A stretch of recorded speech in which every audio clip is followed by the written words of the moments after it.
हरे कृष्णा दोस्तों, स्वागत करता हूं मैं आप सबका अपने चैनल कृपा रघुनाथ की पर। दोस्तों, जो आज कहानी है मेरे पास आचार्य श्री रजनीश की, मैं पक्का वादा करता हूं उसको सुन के आपके जीवन में एक नया दृष्टिकोण, एक नई सोच, एक नई पहल होगी। क्योंकि ये कहानी ही ऐसी है, एक अद्भुत कहानी है।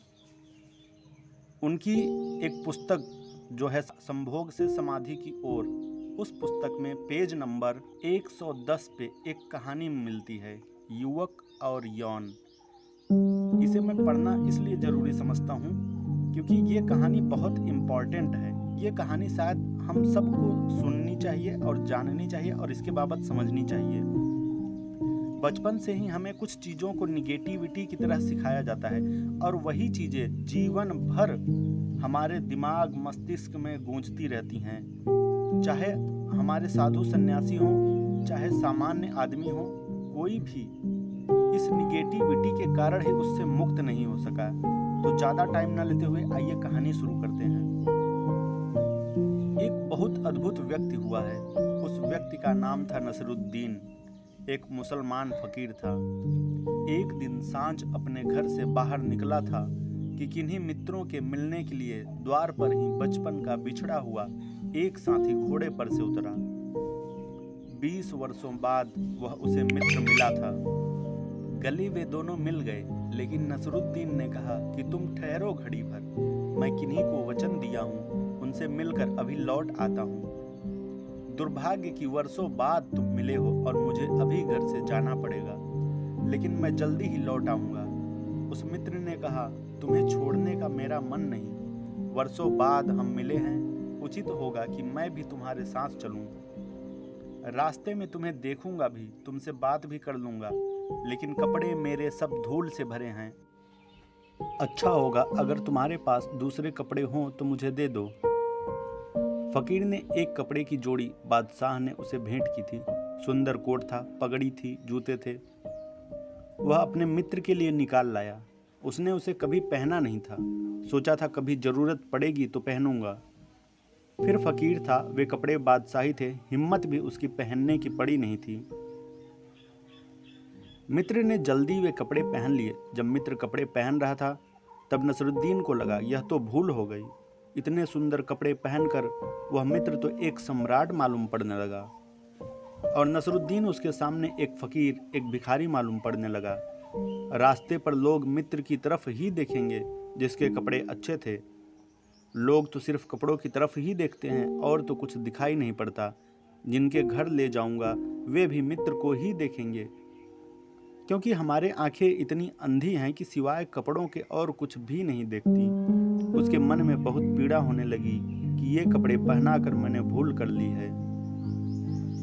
लेकिन फिर उसे ख्याल आया कि मेरा प्यारा मित्र है, वर्षों बाद मिले हैं, क्या अपने कपड़े भी मैं उसको नहीं दे सकता हूँ?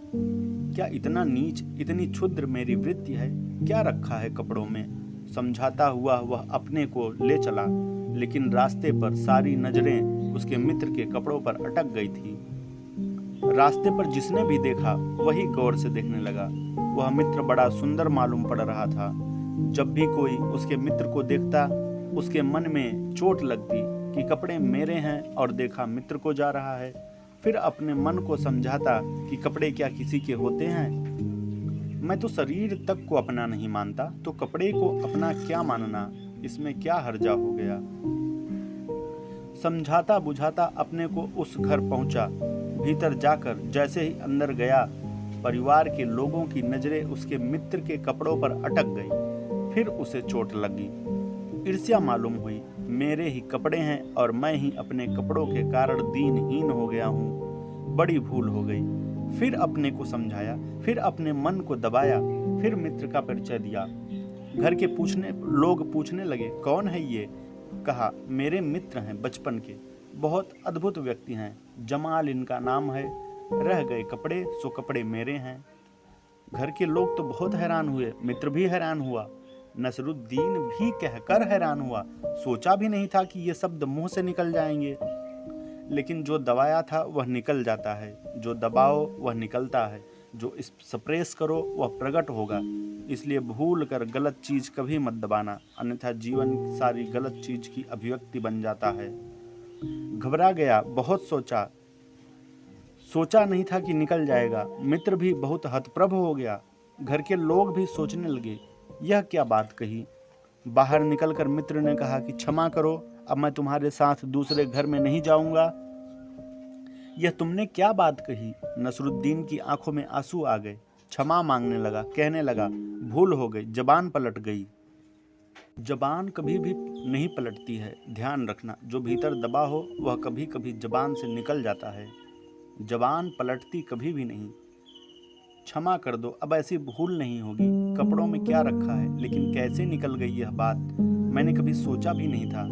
कपड़े किसके हैं। मित्र ने कहा, मैं चलता हूं तुम्हारे साथ, लेकिन अब यह कपड़ों की बात। नसरुद्दीन ने कहा, कपड़े तुम्हारे ही हो गए, तुमने पहने, अब मैं इन्हें लूंगा भी नहीं। कपड़ों में क्या रखा है। कह तो वह रहा था कि कपड़ों में क्या रखा है, लेकिन दिखाई पड़ रहा था कि कपड़ों में ही सब कुछ रखा है। वे कपड़े बहुत सुंदर थे। वह मित्र बहुत अद्भुत मालूम पड़ रहा था। चले रास्ते पर नसरुद्दीन फिर अपने को समझाने लगा कि ये कपड़े दे ही दूंगा मित्र को, लेकिन जितना सोचता था उतना ही मन होता था एक बार भी पहने नहीं। एक बार भी आंखें इन कपड़ों पर लोगों की रुकी नहीं। कैसे दे दूंगा, लेकिन अपने को समझाया कि भूल हो गई, क्षमा में दे देना चाहिए। और अब कभी यह ख्याल भी नहीं लाऊंगा अपने मन में कि ये कपड़े मेरे हैं। दूसरे घर में पहुंचा संभल कर, संयम से। संयमी आदमी हमेशा खतरनाक होता है, क्योंकि संयम का मतलब होता है कि उसने कुछ भीतर दबा रखा है। सच्चा आदमी संयमी नहीं होता। सच्चा आदमी सिर्फ सच्चा होता है, उसके भीतर कुछ भी दबा नहीं होता है। संयमी आदमी हमेशा झूठा होता है। जो वह ऊपर से दिखाई पड़ता है, उससे ठीक उल्टा उसके भीतर दबा होता है। उसी को दबाने की कोशिश में वह संयमी हो गया होता है। तो किसी तरह संयम साधना करके वह बेचारा नसरुद्दीन उस घर में घुसा।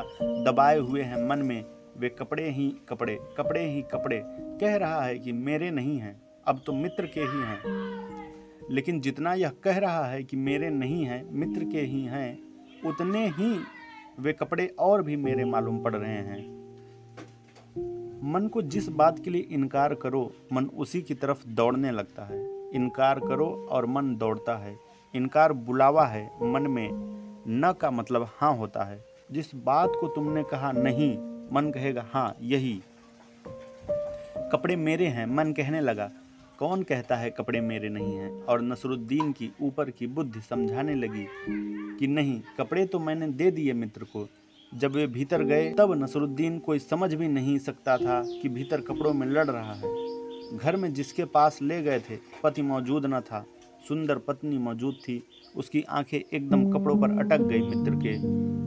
नसरुद्दीन को धक्का लगा। इस सुंदर स्त्री ने उसे भी कभी इतने प्रेम से नहीं देखा। पूछने लगी, कौन है ये, कौन व्यक्ति है ये, कभी देखा नहीं। नसरुद्दीन ने कहा, मेरे मित्र हैं। हालांकि कह रहा था, मालूम पड़ रहा था कि मेरे शत्रु हैं। कह रहा था कि मेरे मित्र हैं, लेकिन लग रहा था कि कह रहा हो कि मेरे शत्रु हैं। इस दुष्ट को कहाँ साथ ले आए। जो देखो वही इसको देख रहा है, और पुरुषों के देखने तक तो गनीमत थी, सुंदर स्त्रियां भी उसी को देख रही हैं, तो फिर बहुत मुसीबत हो गई। मेरे मित्र हैं, बचपन के साथी हैं, बहुत अच्छे आदमी हैं। रह गए कपड़े, तो सो कपड़े उन्हीं के हैं, मेरे नहीं हैं। लेकिन कपड़े अगर उन्हीं के हैं तो कहने की जरूरत क्या है। कह गया, तब पता चला कि फिर भूल हो गई। भूल का नियम है, भूल अतियों पर होती है, एक्सट्रीम पर होती है। एक एक्सट्रीम से बचो, दूसरी एक्सट्रीम पर हो जाती है। भूल का नियम है, घड़ी की पेंडुलम की तरह चलती है भूल। इस कोने से फिर ठीक दूसरे कोने पर जाती है, बीच में रुकती नहीं। भोग से जाएगी तो एकदम त्याग पर चली जाएगी। एक बेवकूफ़ी से छूटी कि दूसरी बेवकूफ़ी पर पहुंच जाएगी। ज़्यादा भोजन से बचेगी, उपवास पर पहुंच जाएगी। लेकिन उपवास करने वाला आदमी दिन भर मन में भोजन ही सोचता है, मन में भोजन ही करता है, करना पड़ता है। 24 घंटे भोजन करना पड़ता है। एक भूल से आदमी का मन बचता है और दूसरी भूल पर मन जो है वह एक्सट्रीम में, अतियों में डोलता है। एक भूल की थी कि कपड़े मेरे हैं, अब दूसरी भूल हो गई कि कपड़े उसी के हैं।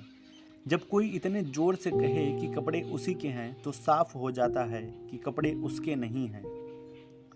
यह बड़े मज़े की बात है। जोर से हमें वही बात कहनी पड़ती है जो सच्ची नहीं होती।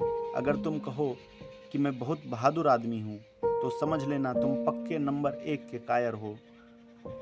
अभी हिंदुस्तान पर चीन का हमला हुआ, सारे हिंदुस्तान में कवि पैदा हो गए, जैसे बरसात में मेंढक पैदा होते हैं, और वे सब कहने लगे, हम सोए हुए शेर हैं, हमको मत छेड़ो। कभी सोए शेर ने कविता की है, हमको मत छेड़ो? सुना है कभी यह? सोए शेर को छेड़ दो, फिर वह कविता करेगा, फिर पता चल जाएगा कि छेड़ने का क्या मतलब होता है। लेकिन हमारा पूरा मुल्क कहने लगा, हम सोए शेर हैं, हम ऐसा कर देंगे, वैसा कर देंगे, और चीन लाखों मील जमीन दबाकर बैठ गया। सोए शेर सो गए फिर से, कविता वगैरह बंद करके। यह शेर वेर होने का ख्याल शेरों को पैदा नहीं होता, यह कायरों को पैदा होता है। शेर शेर होता है, चिल्ला बिल्ला कर कहने की जरूरत नहीं होती। कह दिया नसरुद्दीन ने कि कपड़े कपड़े इन्हीं के हैं। वह स्त्री भी हैरान हुई, मित्र भी हैरान हुआ कि फिर वही बात। बाहर निकलकर उस मित्र ने कहा, क्षमा करो, अब मैं लौट जाता हूँ, गलती हो गई, तुम्हारे साथ आया। क्या तुम्हें कपड़े ही कपड़े दिखाई पड़ रहे हैं? नसरुद्दीन ने कहा, मैं भी नहीं समझता, आज तक जिंदगी में कपड़े मुझे दिखाई नहीं पड़े। यह पहला ही मौका है। क्या हो गया है मुझे? मेरे दिमाग में क्या गड़बड़ी हो गई है? लेकिन भूल पहली हो गई थी, उससे उल्टी भूल हुई। अब कपड़ों की बात ही नहीं करूँगा, बस एक मित्र के घर और मिलने चलना है, फिर हम वापस लौट चलेंगे। और एक मौका मुझे और दो, नहीं तो जिंदगी भर के लिए अपराध मन में रहेगा कि मैंने मित्र के साथ कैसा व्यवहार किया। मित्र साथ जाने को राजी हो गया। सोचा अब और क्या भूल करेगा। बात खत्म हो गई है। 2 बातें हो सकती थी, दोनों हो गईं। लेकिन भूल करने वाले बड़े इन्वेंटिव होते हैं। पता है, नई भूलें इजाद कर लेते हैं जिनका आपको पता भी न हो।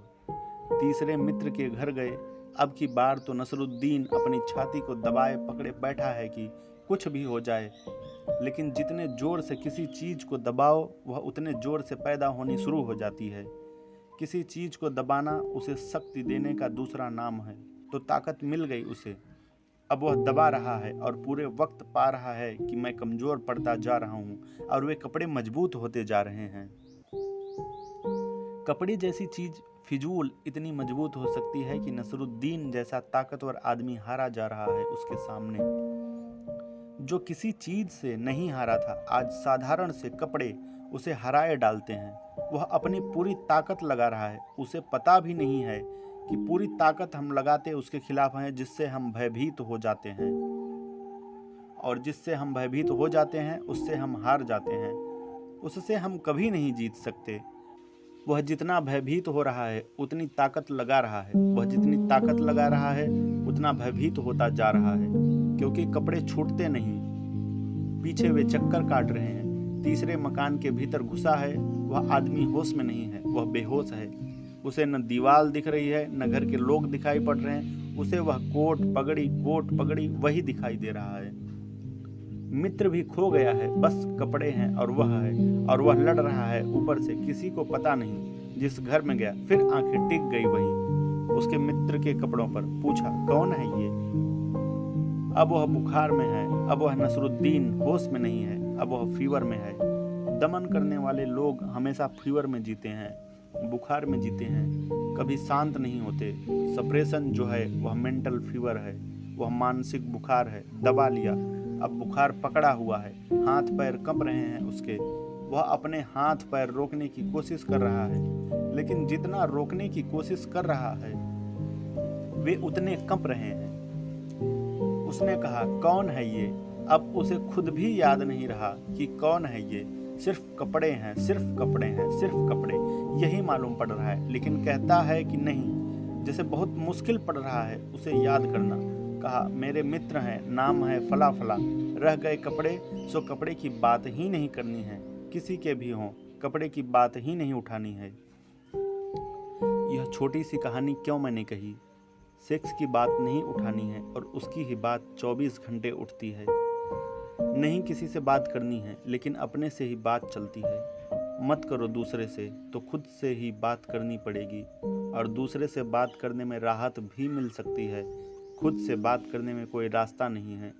कोल्हू के बैल की तरह अपने भीतर ही घूमते रहो।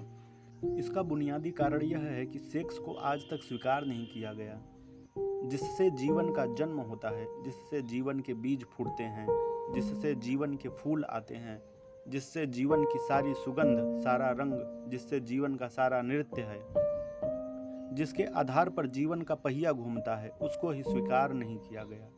जीवन के मौलिक आधार को अस्वीकार किया गया।